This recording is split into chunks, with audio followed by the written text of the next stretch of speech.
A ideia hoje aqui é a gente falar justamente de comunicação. E aí vocês já viram eu circulando por aqui e tal, porque de nada adianta a gente estar no evento apresentando uma situação que não é comum para a maioria de nós.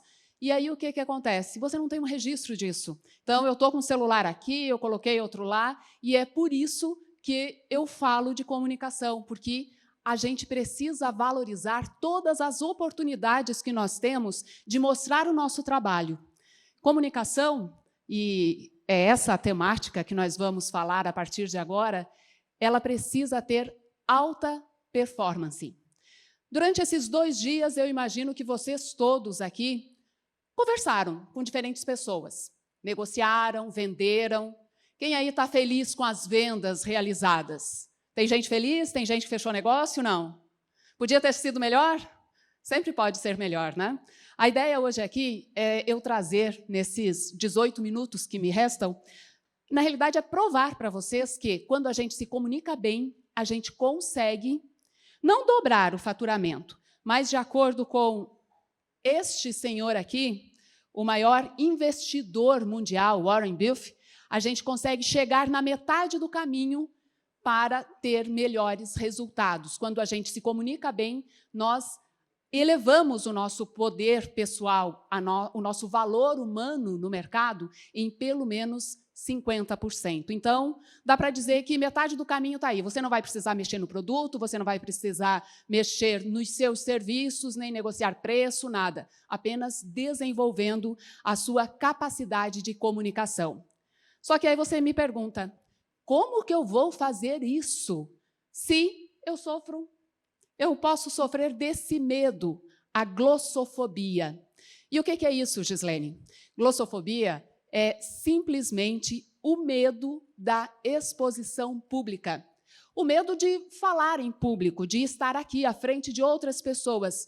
E isso, ele é um medo mais recorrente na população mundial que até mesmo o medo de morrer. Acredite. Por quê? Porque quando a gente fala em exposição pública, no se colocar à frente de outras pessoas, nós estamos lidando com um instinto muito natural, muito primitivo nosso, que é o julgamento e o instinto de autopreservação. Nós não confiamos. E logo que acontece qualquer coisa, o que você já logo se coloca? Correr ou lutar? Esse é um instinto básico quando você está numa situação de risco. E aí você sua frio, você fica vermelho, você treme, a sua voz fica trêmula, não passa confiança. Mas dá para a gente trabalhar nisso com alguma técnica. De acordo com os estudos todos realizados aí nas últimas décadas, quando a gente se coloca à frente para transmitir uma mensagem para outra pessoa, apenas 7% tem relação direta com as palavras que a gente escolhe. 38% vem do tom de voz. Se eu falo mais enaltecido, com mais energia, mais brava, ou se eu falo de uma forma mais amena, mais acolhedora. E 55% tem muito a ver, então, com a nossa apresentação pessoal, que é a tal da linguagem não verbal. Conta nisso daí o nosso gestual, as nossas expressões faciais, tudo isso pode ser, de alguma forma, controlado e potencializado para que você tenha alta performance nas suas conversações. E eu também vou dar uma aliviada aqui, tá, gente? Como é que a gente vai conseguir ter essa alta performance? Tudo parte do autoconhecimento. Ou seja, eu tenho que ter noção que eu tenho uma deficiência final, porque senão eu não vou buscar recursos. A partir do momento que eu tenho esse autoconhecimento, eu adquiro confiança, porque eu procurei me preparar, eu procurei treinar. E o terceiro estágio vem aquele que é o mais importante quando a gente fala em vendas, que é a capacidade de persuasão. Quando a gente fala em vendas, tem 3 negociações possíveis e que eu tenho certeza todos vocês aqui conhecem até muito melhor que eu. Eu venho do jornalismo, eu não costumava vender muita coisa até outro dia. Só que eu tive que desenvolver essa capacidade. Eu estou desenvolvendo essa capacidade com base na minha comunicação. E aí, quando a gente fala nesses 3 estágios de venda, tem aquela que vocês conhecem muito bem e que eu tenho certeza que vocês devem gostar, que é o cliente compra o produto de vocês. Ele já conhece, ele já confia, ele chega e basta tirar o pedido. Já está resolvido o problema. Tem um terceiro fator da negociação, da venda, que é a venda propriamente dita. Você tem ali o envolvimento de valor. O cliente não é ele que vem, tem o esforço do vendedor, ou seja, existe a venda ativa realmente, só que ele não apresenta muito problema, não. Você coloca as colocações ali de benefícios e tudo mais, e o seu cliente aceita, compra, né? Houve a venda, fecha-se a compra e está tudo bem. Só que daí tem aquela terceira modalidade que muitos vendedores aí dizem, aí é que começa a venda, que é quando o cliente apresenta objeções. Ele diz não. Não, mas está caro. Não, mas não agora. Não, mas o teu cliente, o teu concorrente apresenta um projeto melhor. E aí sim é que a gente precisa desenvolver a tal da persuasão. Aí a sua comunicação precisa ser realmente voltada para a alta performance. Vocês viram quando eu cheguei aqui que eu dei um uhul, meio que zerando tudo que tinha anteriormente acontecido, eu ando para lá, ando para cá e tal. Por que isso? Porque a primeira impressão vai definir se vocês gostam de mim e vão dar valor ao que eu falo, ou se vocês não gostam de mim. Sempre que você é apresentado a uma situação nova, diferente, vem aquele instinto primitivo nosso. O que é isso? Isso me ameaça? Isso me protege? Isso vai ser meu amigo e eu posso ser parceiro e amigo dele? Ou eu devo correr? É o tal do instinto de luta ou fuga, que ocorre sempre. A gente pode potencializar, isso é a questão de 2, 3 segundinhos, tá? O nosso cérebro processa tudo isso. E a gente potencializa isso com uma boa chegada, necessariamente na sala lá da negociação do seu cliente. Então, uma apresentação pessoal adequada, um sorriso. Deixa eu passar aqui. Vou passar aqui, mas antes deixa eu falar o que é isso aqui. Por que eu entendo que a comunicação é tão importante? Eu entendo que a comunicação ela deve funcionar como uma ponte, tá, gente? A gente parte de um desconhecimento para um estágio que o nosso cliente vai comprar realmente a ideia. Ou seja, eu estou indo para frente ou estou indo para trás? Eu estou indo para frente, eu estava aqui, ó. Em que o seu cliente ele vai tomar consciência do que você está apresentando. Logo, ele vai comprar a sua ideia. Feito isso, nós temos que estar muito conscientes, muito alinhados ao o que eu quero com a minha comunicação, então, a mensagem que eu quero passar, como é que eu vou passar essa mensagem para quem? Eu quero apresentar um produto. O que eu quero com essa comunicação? Apresentar o produto e, de preferência, que o meu cliente compre. Como é que eu vou fazer essa apresentação? Então, eu vou construir a mensagem, um roteiro de apresentação adequado ao cliente com o qual eu vou falar naquele momento. Então, você precisa estar muito atento ao seu cliente, mas também é necessário que você preste atenção em você, porque você é o autor e você é o responsável, em último estágio, pela sua comunicação, senão não vai ter resultado. E aí eu vou falar bem rapidamente de uma história que aconteceu comigo, pré-adolescente, lá, 10, 11 anos.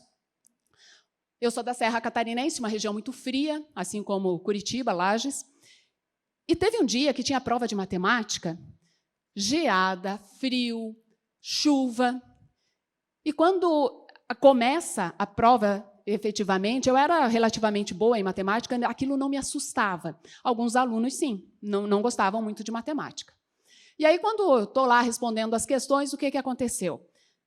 De repente, eu olho para o lado e vejo o professor Ciro, temido, pelo simples fato de ser professor de matemática, porque, afinal, tirando os engenheiros aqui que estão na sala, muito provavelmente a grande maioria da população não gosta de matemática. Aí, de repente, eu olho para o lado, o Ciro estava lá recolhendo as provas do Paulo, do Everaldo. Não entendi muito, mas, obviamente, qual foi a nota desses meninos? 0, né? Um redondo 0.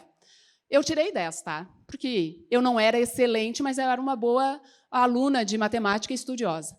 Aí, quando termina a aula, eu estou atravessando aquele pátio lamacento, porque quando o dia derrete, a geada não dá sol, fica realmente enlamaçado. Aí eu estou caminhando, né? Tranquilamente, indo para casa, ali junto com as minhas amiguinhas, e eu sinto um pá nas minhas costas. O que era aquilo? Não entendi. Aí eu olho para trás. Tinha um mau cheiro aquilo. Um mau cheiro muito ruim. Aí eu olho para trás, assim, com... Não era pedra, era meio molengo. Aí eu olho, sem entender direito e, ao mesmo tempo, também nem querendo entender, mas eu vejo o sorriso de satisfação do Paulo. O olhar de escárnio do Everaldo, vitoriosos. E, de repente, não eram só eles que estavam rindo, estava a galera toda, né? Os coleguinhas todos rindo, só como que me punindo porque eu tinha tirado 10. E aí eu vou para casa, e naquele caminho de casa, aliás, do colégio até a minha casa, eu tomei 3 decisões. A primeira delas é que eu não voltaria mais ao colégio, porque eu não queria mais ouvir aquelas risadas. As 2 seguintes eram que ter sucesso, às vezes, machuca, afasta as pessoas da gente, e alta performance faz mal. Mas eu não falei para vocês o que eles tinham me jogado.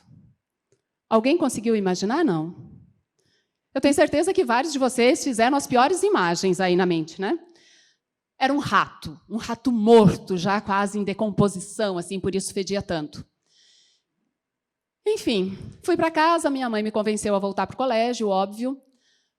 A minha família foi morar na cidade e, por coincidência, eu, que não era muito dada desde então a me relacionar muito mais com os meus amiguinhos, fui procurar emprego como locutora entrevistadora na rádio de Lages, principal rádio de Lages. E aí eu, obviamente, no dia que eu era para trabalhar, porque eu fui selecionada, eu disse, não, mas nem pensar que eu vou. Eu tinha virado aquele ratinho, praticamente, né? Eu não falava mais com muitas pessoas, tal, com medo mesmo de me expor.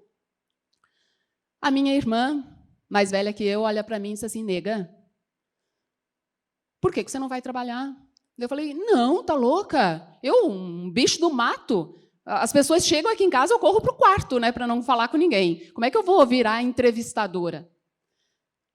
A Genalva falou para mim uma coisa que não só fez eu trabalhar nas principais redes de televisão do país, como fez eu ganhar prêmios, como fez eu apresentar telejornais.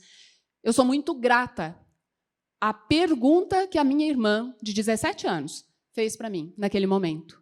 Ela simplesmente olhou para mim e disse assim, nega, você é uma pessoa ou é um rato? Gente, eu era o próprio rato, né?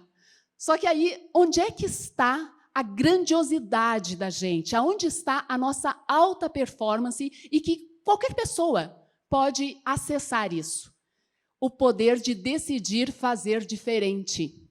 E aí eu apresento a vocês a tríade da expressividade. A metodologia que eu criei para potencializar a nossa comunicação, para tornar a nossa comunicação não estratégica, não assertiva, não persuasiva, mas de alta performance, capaz de fazer diferença nas negociações, nas vendas e também nos nossos relacionamentos, qualquer que seja. A nossa tríade da expressividade tem base em vivência 3D. Eu tenho certeza que vocês sabem o que é tecnologia 3D. Altura, largura, profundidade. Vivência 3D significa desapegar-se do que não te serve mais, desafiar-se a fazer diferente e ter disciplina para potencializar os resultados que estão aí, pertinho de você. Além disso, claro, no meu trabalho eu precisei muito de oratória, mas não aquela oratória impostada de voz, porque agora aqui a gente vai trabalhar. Não é impostar a voz, é natural, é trazer a nossa personalidade para conversar. É o uhul que eu fiz quando cheguei aqui, porque eu sou assim, tá, gente? Sou meio brincalhona, eu passeio para lá e para cá. Então, é isso que eu preciso mostrar para vocês. E também o último pilar dessa tríade, a alta performance propriamente dita. Quando eu falei em oratória natural, eu quero dizer que a gente pode desenvolver algumas técnicas de velocidade. Eu já exercitei algumas coisas aqui com vocês. Velocidade, tom de voz, Tudo isso é treinável. Nas minhas mentorias, inclusive, eu treino isso nos meus treinamentos em company, já treinei alguns colegas de vocês aqui do setor, mas a gente acredita, muitas vezes, que o carisma não, que o carisma é inato. Ou você tem ou você não tem, ou você é o Faustão, a Xuxa ou não. Só que os estudos nos confirmam que não, a gente pode treinar em pelo menos 50% de carisma. É nossa responsabilidade. E como é que a gente faz isso? Primeiro, com boa vontade, né? A gente tem que querer, tem que decidir. Lembra? Vivência 3D. Depois, sorrindo. Sorrir transmite coisa boa para o outro. É um balizador de carisma. Outras coisas, olhar no olho, o básico. Esse é fundamental. Tem um terceiro, tem 4 na realidade, então vamos para o terceiro. Mexer a musculatura, treinar a musculatura. É igual o bíceps. Se a gente mexe com o bíceps, a gente fica com um ar de malhador, né? Saudável, tal. Se a gente mexe a musculatura para ter carisma, para mostrar simpatia, o nosso rosto, a nossa face vai mostrar isso. Então, se eu estou sempre assim, eu vou ficar com o canto dos olhos, dos lábios aqui da boca caída. Eu estou sempre brigando com alguém. Né? Não tô bem. Agora, se eu sorrio, se eu digo bom dia para as pessoas, não tem aquelas pessoas que você olha e parece que está sempre de bom humor? E, em compensação, tem gente que a gente olha e diz, meu Deus, não chega lá porque ele está sempre mal. Então, ele treinou tanto a musculatura do mau humor que as pessoas correm dele. Falei do olhar, do sorriso, também falei de treinar a musculatura, e o nosso quarto pilar para ser mais carismático é estender um pouco as palavras, principalmente no finalzinho. Fica mais acolhedor.